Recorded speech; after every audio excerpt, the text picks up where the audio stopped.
Olá pessoal, tudo bem com vocês?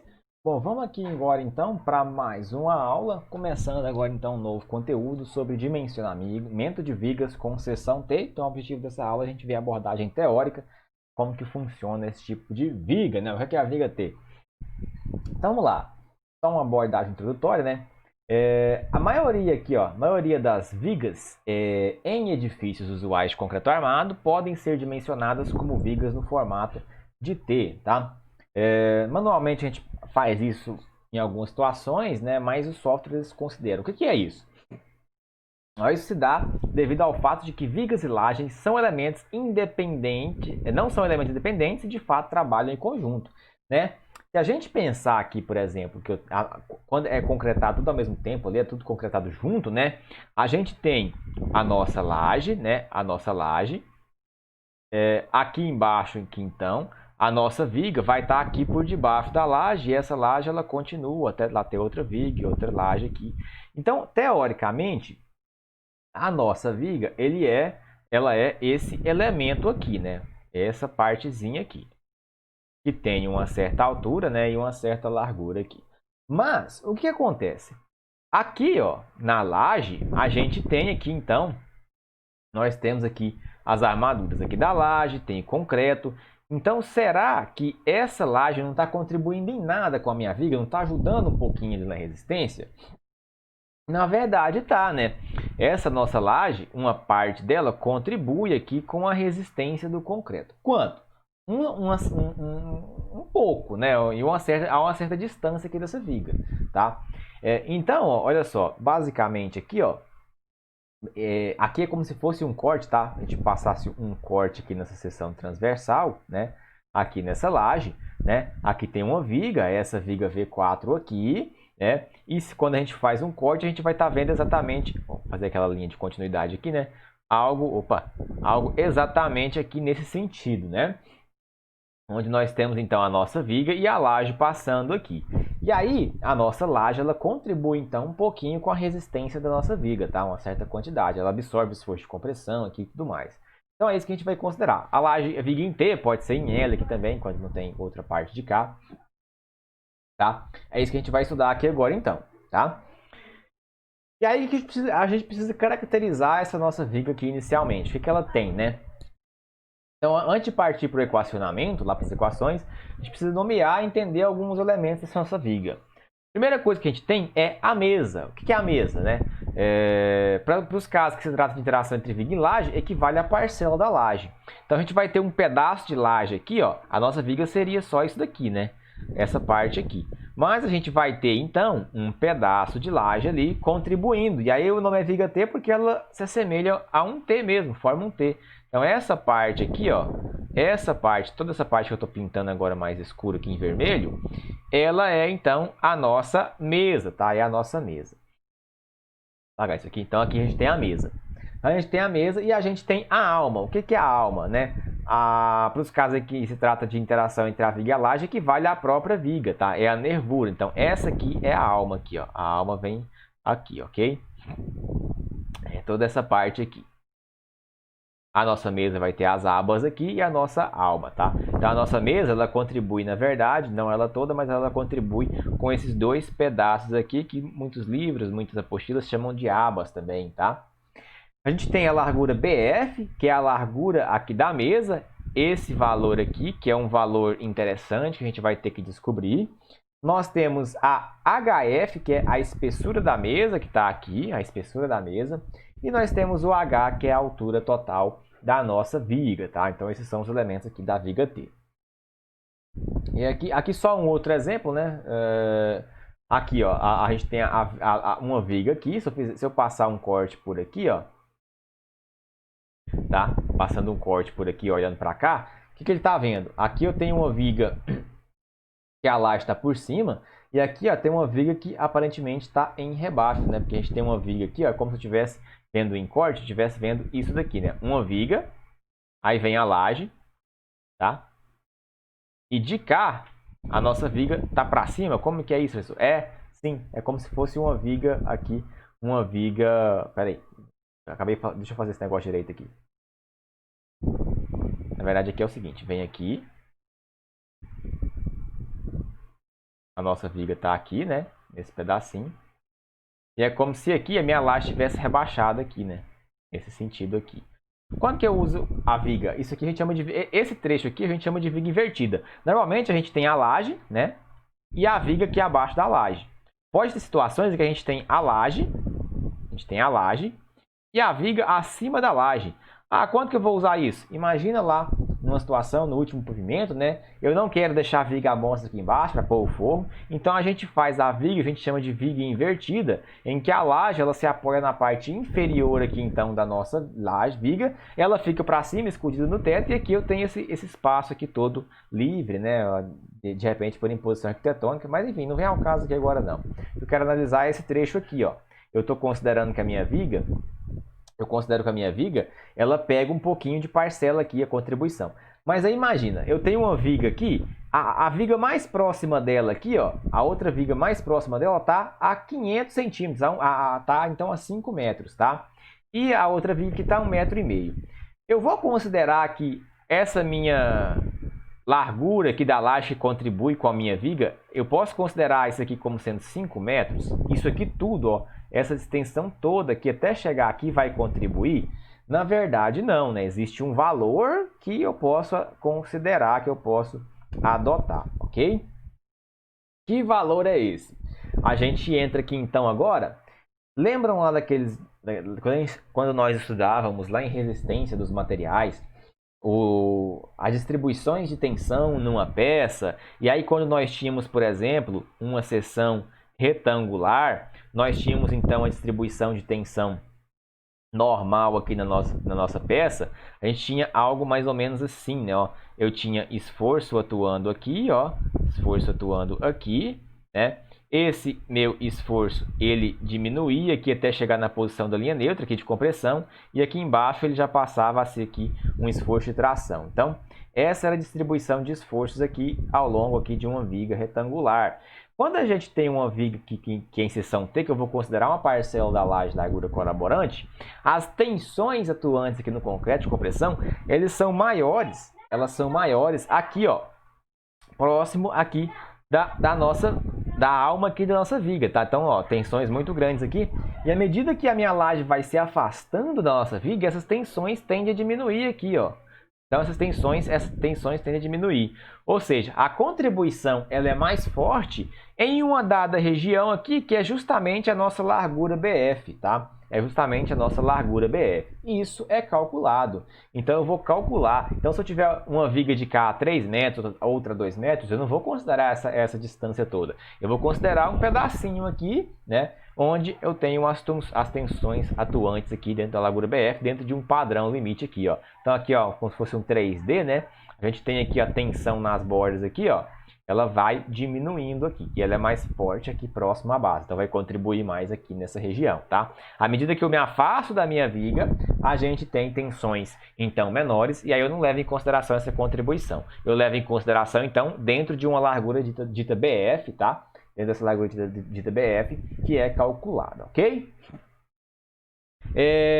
A norma brasileira, a NBR 2014, ela nos permite levar em consideração a ação entre vigas e laje através da utilização de uma largura colaborante BF, que é isso que a gente já vem comentando, tá?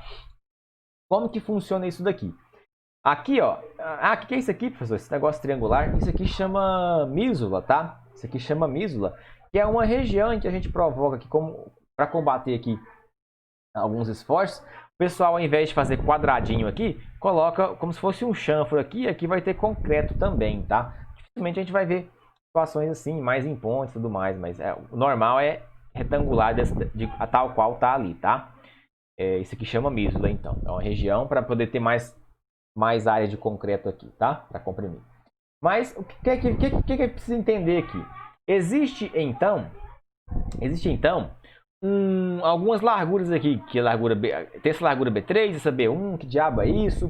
Aqui, ó, B2, a gente tem a largura B2, que é a distância entre faces aqui, ou quando tem mísula, até a proximidade aqui da mísula, mas em geral vai ser a distância entre a face de uma viga e a face de outra viga. A gente tem aqui essa largura B4, que é, por exemplo, uma laje em balanço, né? Eu tenho, imagina, vamos pensar numa planta de forma, tá? Olhando de cima. Eu tenho aqui, imagina que eu tenho uma viga aqui, eu tenho outra viga aqui, tá? Aqui eu tenho um pilarzinho, né? Vamos pensar que eu tenho um pilar aqui, um pilar aqui, um pilar aqui, um pilar aqui, tá? Pode ser que eu tenha outra viga aqui, outra viga aqui. E essa parte dessa laje aqui, ó, tá em balanço. Então, quando a gente faz um corte aqui nessa seção transversal, bem aqui nesse ponto, o que a gente vai enxergar? A gente vai ter a laje em balanço, a viga, aqui na frente a outra viga, né? Então, essa parte aqui que está em balanço, eu não tenho outra viga lá na frente para me determinar uma distância, que seria a distância B2. Aí a gente tem essa distância aqui que chama de distância B4, que é a largura da face da viga até onde acaba essa laje, por exemplo, que está lá em balanço, tá? Beleza. E aí, para que servem esses valores aqui? Aqui eu tenho uma seção transversal mais típica, com a largura aqui B1. Quando eu tenho... Esse B1 vai ser calculado, tá? Quando eu tenho vigas próximas, né? Uma viga, aí eu tenho a laje e lá na frente, lá eu tenho outra viga. E eu tenho a largura B3, que é quando eu não tenho vigas no meu contorno, tá? É como se aqui viesse e acabasse ali, como se para cá o fim fosse na laje, tá? Não entendi nada, cara. O que tá querendo dizer com isso aí? Aqui vai ficar mais claro, mais entendível, tá? É o seguinte, ó, sabendo que B2 equivale à distância de face a face entre duas vigas, tá? Distância de face a face entre duas vigas, é o B2 aqui. E o B4 equivale à distância da face da viga ao fim da laje. Tá aqui o B4, da face da viga. Quando tem mísula, pega nessa quininha, mas quando não tem essa mísula aqui, tá? É da face até o final. Da face até o final, da face da alma. Caso não tenha outra viga nesse sentido, os valores B1 e B3, que devem ser acrescidos para cada lado, valem. Como assim B1 e B3? A minha largura BF, que é a largura BF, do quanto eu vou contribuir, do quanto que eu posso considerar, tá, para a contribuição da viga T, que depende daquela distribuição de tensões, a gente pode calcular ela segundo duas análises. Primeiro, BF é igual a BW mais 2 vezes B1. Esse B1, então, eu estou analisando situações em que eu tenho viga e eu tenho uma laje e eu tenho outra viga próximo. Ou a 2 metros, 3 metros, 4 metros, enfim, eu tenho viga próxima.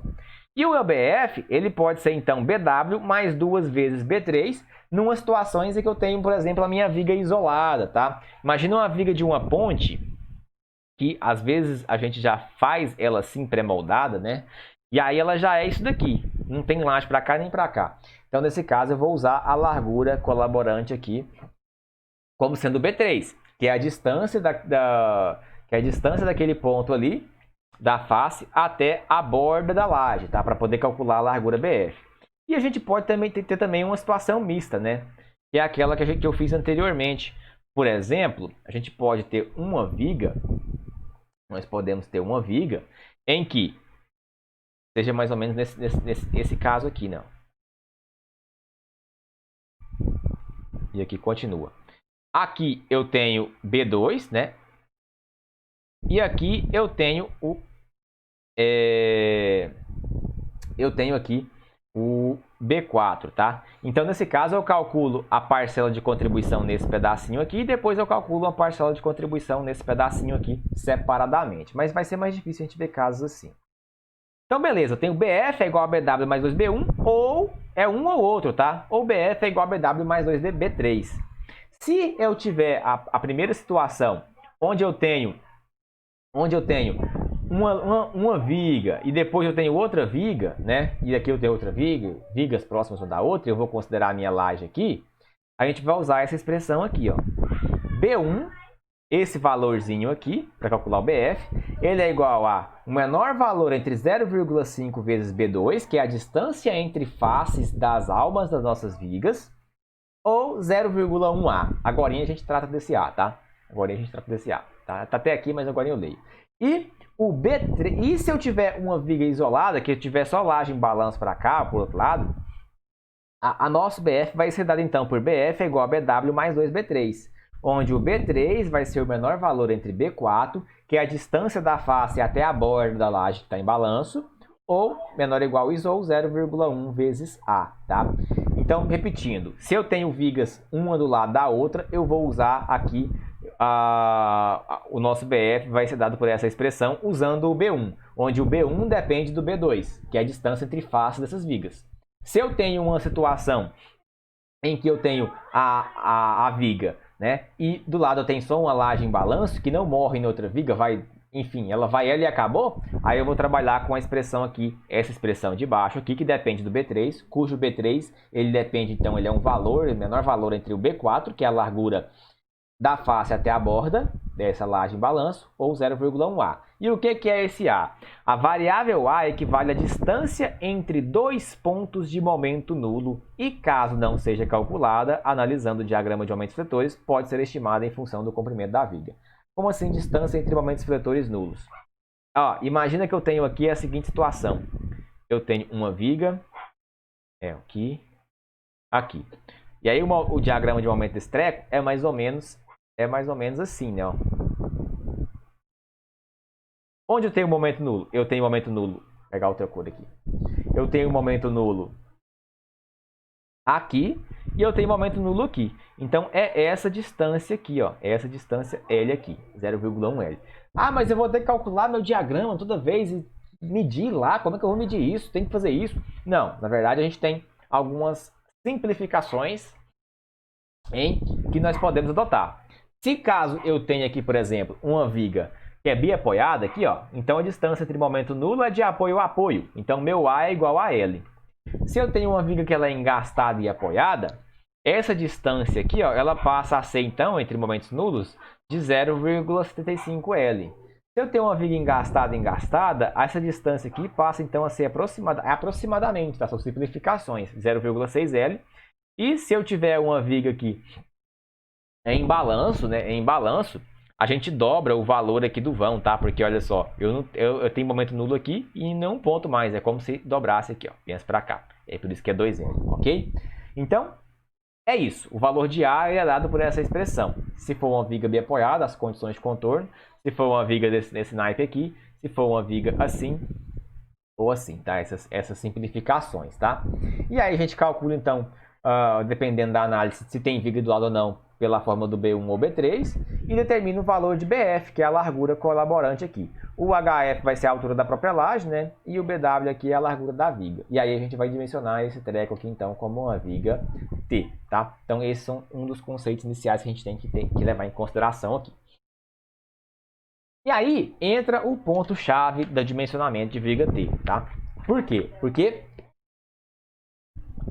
algumas vigas T não são T de fato. Mesmo ela tendo um formato T, ela é uma falsa viga T, tá? Então, o que acontece? Vamos lá. A diferença entre as formulações utilizadas no dimensionamento de vigas retangulares para uma viga T é que, no caso, a profundidade da linha neutra seja superior à espessura da mesa, a área comprimida não será mais uma região retangular. Então, o que acontece? A gente vai calcular, quando a gente for dimensionar a viga T, nós calculamos a altura da linha, a posição da linha neutra, correto? E aí existe a seguinte ponderação. Se a linha neutra aqui, ó, a posição X, ela passa na mesa, dentro aqui, ó, então se X for menor aqui, por exemplo, que o HF, significa que está passando na mesa. Então eu estou tendo muita região aqui de compressão. Está comprimindo só a mesa. Está comprimindo só a mesa. Nesses casos em que a linha neutra ela é menor, ela passa dentro da mesa que ela é menor que HF, isso para o momento fletor positivo, tá? Momento fletor positivo que causa tração aqui embaixo e compressão aqui em cima. A gente diz então que essa viga é uma seção retangular, é uma seção T falsa. Ou seja, o dimensionamento não vai mudar nadinha de uma seção retangular. A diferença é que nós vamos considerar, para efeito da armadura de flexão, a largura, aqui, ó, essa largura BF, então BW vai ser igual a BF. Nas formulações a gente volta a repetir, não se preocupem se não decorar isso aqui agora. BW vai ser igual a BF se a posição da linha neutra for menor do que a HF. Por quê? Porque eu estou comprimindo só a mesa. E aqui embaixo é tração. Então tudo isso que é tração aqui embaixo, quem tem que resistir é o coitado do aço. Tá? Se é o coitado do aço, tem que resistir aqui, o concreto está aqui, não me importa muito, ok?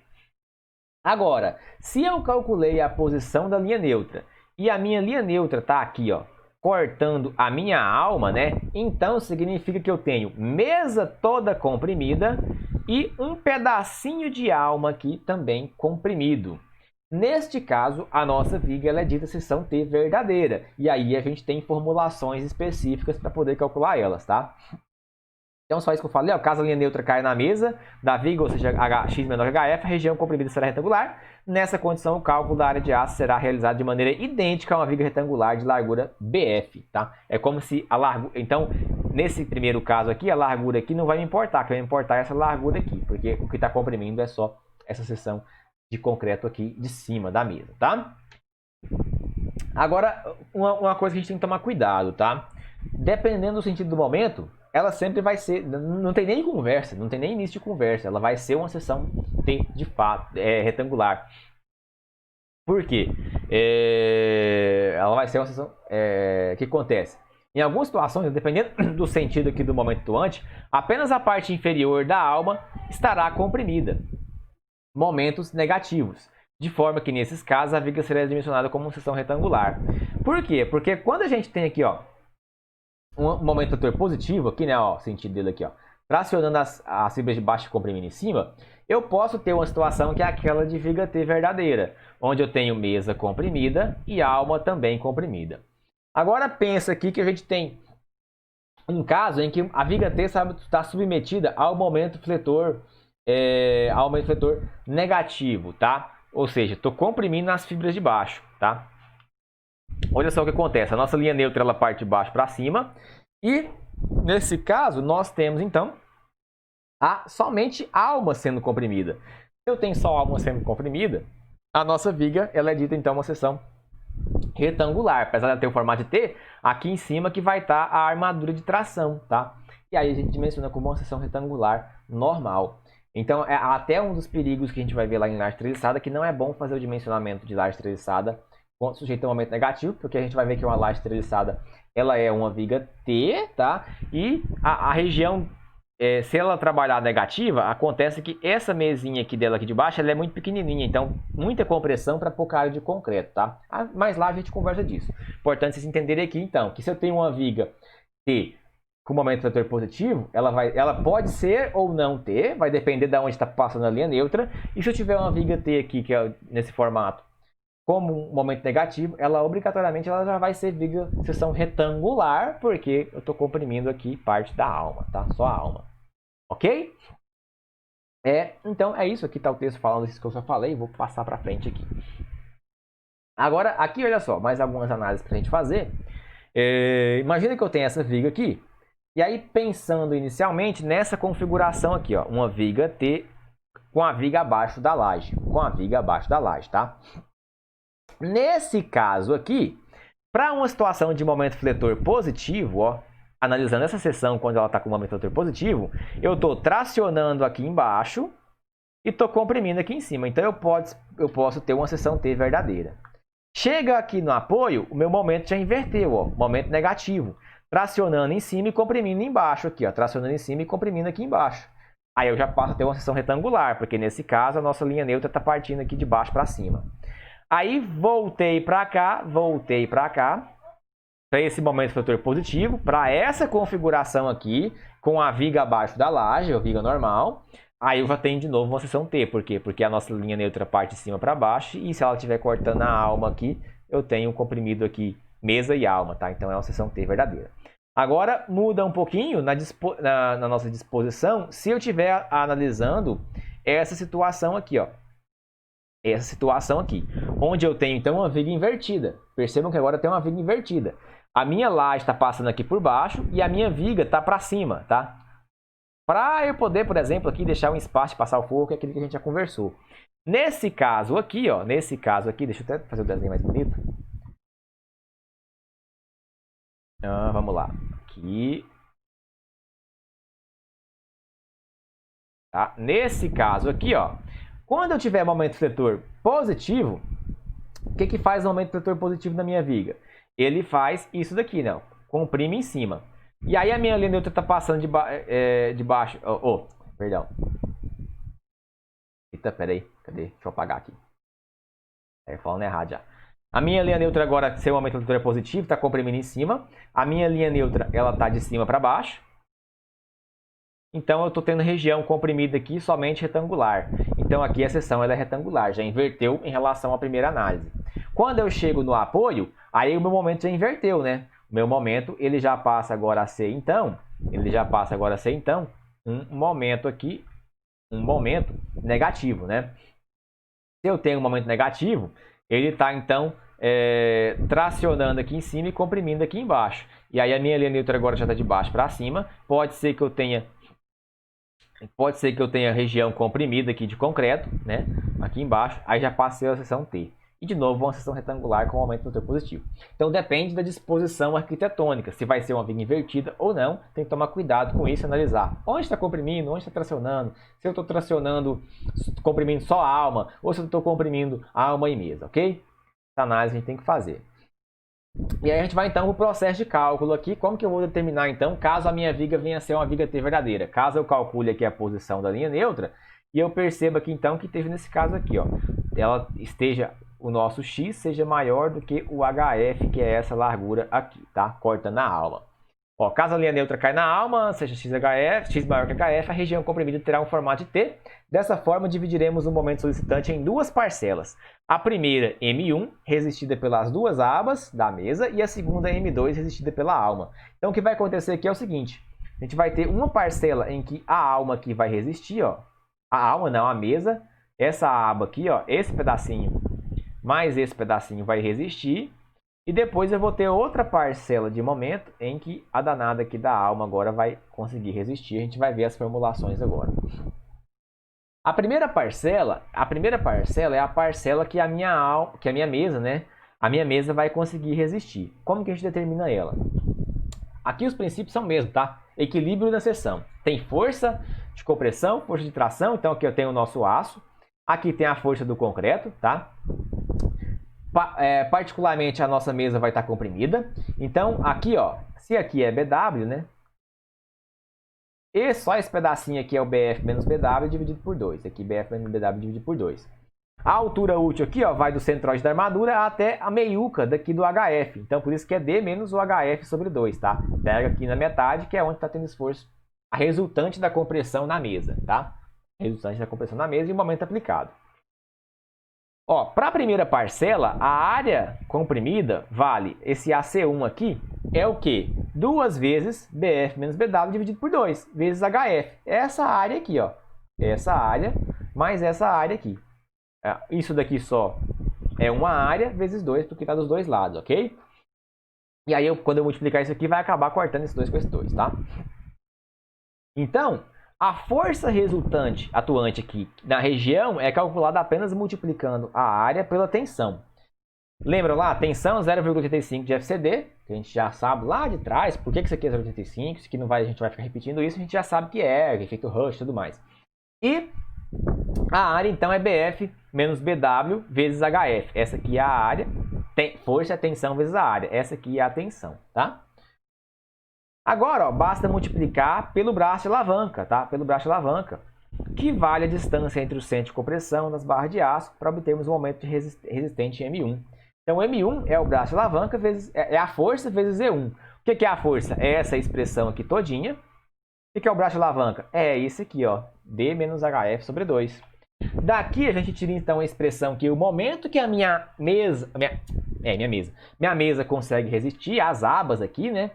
É dado, então, por 0,85 de FCD, BF menos BW vezes HF, vezes D menos HF sobre 2. Essa parcela de momento é a parcela de momento que a minha mesa consegue resistir. Percebam que nessa situação, então, eu vou sempre calcular esse momento. Então, se eu tenho um momento de 10 mil, eu calculo quanto que a minha mesa consegue resistir. Ah, calculei e deu 5 mil.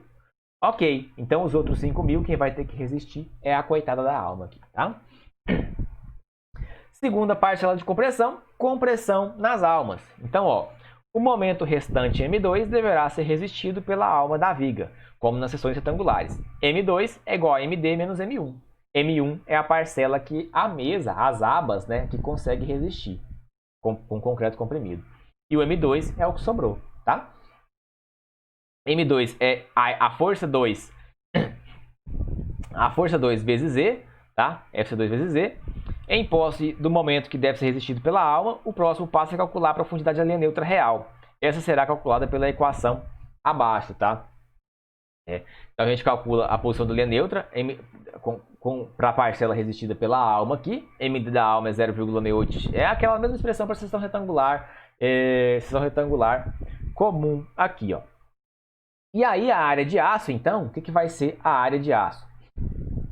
Ela vai ser a área de aço, a AS1, tá? A AS1, que é dada com base nessa primeira expressão que a gente viu aqui, né? Ó, que é a área de aço para o momento 1, tá? Para o momento 1. E a AS2, que é para o momento 2, que a alma tem que resistir. Para o momento 1, a gente manipular aquelas formas, a gente cai então aqui, ó. Não era M dividido por Z vezes FYD? O que é o Z da primeira expressão? Nessa aqui, ó. O Z aqui é D menos HF sobre 2. Por isso que ele está aqui, tá? Esse aqui não é sem fundamento, não. É tudo expressão, substituição. Então, é M1 dividido por D menos HF vezes 2 HF sobre 2. Nossa, trava na língua. Vezes FYD, mais a parcela M2, que foi o que sobrou, dividido por D menos 0,4x, porque aqui virou uma seção retangular normal aqui. Lembrando que tem que calcular a posição da linha neutra para a alma aqui, tá? Ver se o esforço que ela consegue resistir, né? Quando a gente calcula aqui, ó, se eu estou conseguindo ainda, se eu estou mantendo as condições de ductilidade, né? Porque eu posso ter uma viga T com armadura dupla ainda por cima, né? Exercício assim, pra gente fazer, tá?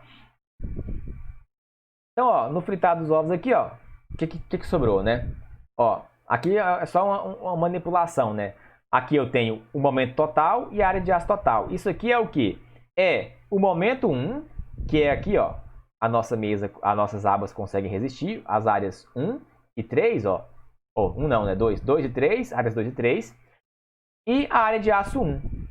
E depois eu tenho, analisando como uma seção retangular só a alma, com o resto do momento que sobrou, que foi o M2, e uma área de aço 2. E dá aqui, então, somando o M1 mais M2, o MD, a área de aço 1 mais a área de aço 2, a área de aço total. Então fica aqui, ó, a área de aço total já está aqui embaixo, que é a mesma expressão que a gente viu anteriormente, tá?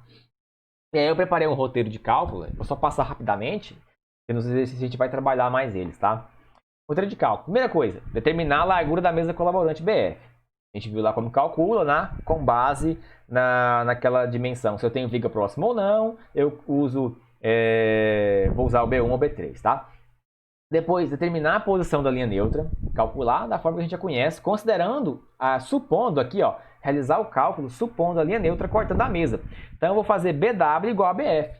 Então, é como se fosse uma seção retangular só com a mesa aqui, tá? Só com a mesa. Eu vou supor isso, eu vou adotar isso. No lugar de BW naquela expressão do MD, igual 0,68xd, etc e tal, BWFCD, no lugar do BW eu vou colocar a largura de BF, que eu acabei de calcular. E aí, se verdadeiro, seguir para o passo 2.2. Se falso, seguir para o passo 3. Se verdadeiro o quê? Eu esqueci de colocar aqui, mas é isso daqui, né? Supondo a linha neutra cortando a mesa. Se a linha neutra cortar a mesa, a viga é uma seção T falsa. Então eu já posso calcular a área de aço diretão. Se não, se cortar a alma, aí eu vou para o passo 3, tá? Então, se ela for uma seção T falsa, eu dimensiono como seção retangular com largura BF e calculo a área de aço normalmente. Se deu uma armadura, se deu uma linha neutra abaixo da mesa, né? Ela já é então uma viga T. E aí a gente vai então para o passo 3. E aí o passo 3 diz o seguinte: calcular a parcela de momento resistido pela aba, que é o M1, MD1, enfim. Calculei, aí eu calculo a parcela de momento resistida pela mesa. Pela mesa não, né? Pela alma, tá? Isso aqui eu acabei escrevendo errado. Pela alma, porque pela aba já é a mesa, né? E depois o M2 é o que sobrou, que vai ter que ser resistido pela alma, tá? Conserta isso aqui é a alma do negócio, tá? Calcular a posição da linha neutra, considerando o momento 2, que deve ser resistido pela alma, tá? Sendo agora BW a largura da alma mesmo, tá? A largura da alma mesmo. E verifica a ductilidade. X sobre D menor ou igual a 0,45. E aí vem mais outra ponderação. Se ok, se atendeu a ductilidade, se a minha ruptura não vai ser frágil, se vai ser dúctil, posso ir para o passo 6. Se deu maior, X sobre D deu 0,5. Aí eu já tenho que manipular ali para ter armadura dupla. Viga T com armadura dupla, realmente. Se não, adotar armadura dupla e ir para o passo 7. Então, calculei, deu aqui normal, tranquilo, eu vou para o passo 6. Calculo a armadura AS1 mais AS2. Se não, eu venho para o passo 7. Determinar o momento limite para a alma, para x sobre d igual a 0,45. Determino agora um M3. O que é esse M3? Ele é o meu momento total, menos o momento que a mesa resiste, menos o momento que a alma resiste. Sendo M2, esse M2 aqui, então, o momento limite calculado em 7. Momento limite para que a minha viga tenha ductilidade. E aí eu vou determinar esse M3 aqui. Determinar agora um M3, que é o MD menos M1 menos M2. Né? Calcula a armadura tracionada como se fosse uma viga...